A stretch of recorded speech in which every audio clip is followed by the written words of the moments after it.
work to ensure that we maintain the vision that the company started with, and really that's been the same visions, you know, for the last 21 years.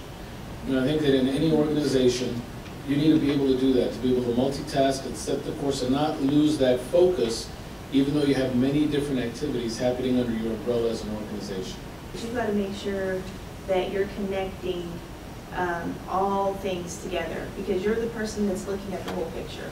And so in order to reach those goals and that mission, you've got to connect a lot of the things together. We've always heard the phrase, if two people always agree on things, one of us is not needed. So what we're looking for are varying opinions, different opinions, challenging opinions, so that we can sort out what we believe and don't believe, but do not conclude anything until you have all the information that you need.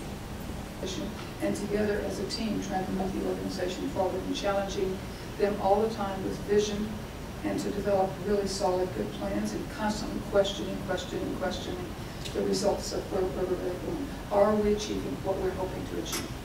So your expectation and your belief in your company and your people has to be more than their belief in themselves. And so you just, as a CEO, you've got to raise the bar. You have to be a source of energy at a time when sometimes you don't feel that energy, and you have to be out there driving the organization to excellence, looking at different venues that maybe were not typically things you would consider, to continue to push the organization not only to excellence but to a different level of performance. I have to make sure that no matter what level in the organizational chart they are, that they too are getting my message and getting the vision and the strategy and hearing the same thing that I'm saying all the way to the end of the trees. And so when I think about the challenge that we have, it is making sure that that message is heard and that it's executed even at the lowest level within the organization. I think we get all wrapped up in what's going to happen to us today rather than really looking at what can happen to us in the future and helping to guide us and direct us in that way.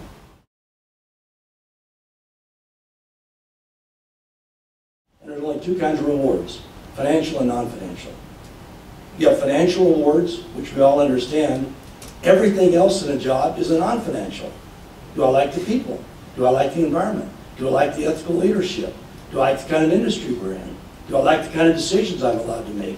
Do I like my autonomy? Those are the non-financial things a CEO has to deliver to keep good people.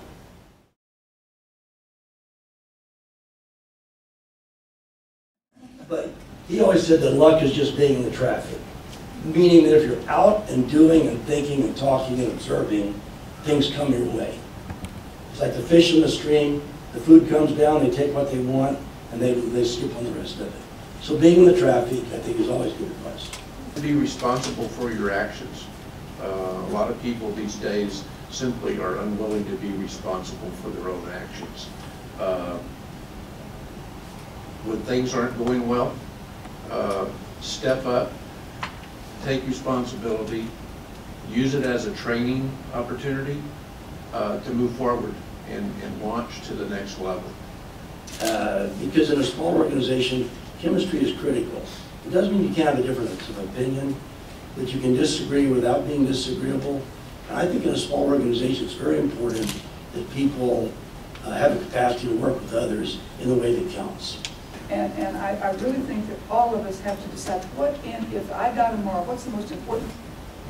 Not whether you're a CEO making $10 billion, but what is it that you really want to try to accomplish with your life and stay focused on those goals.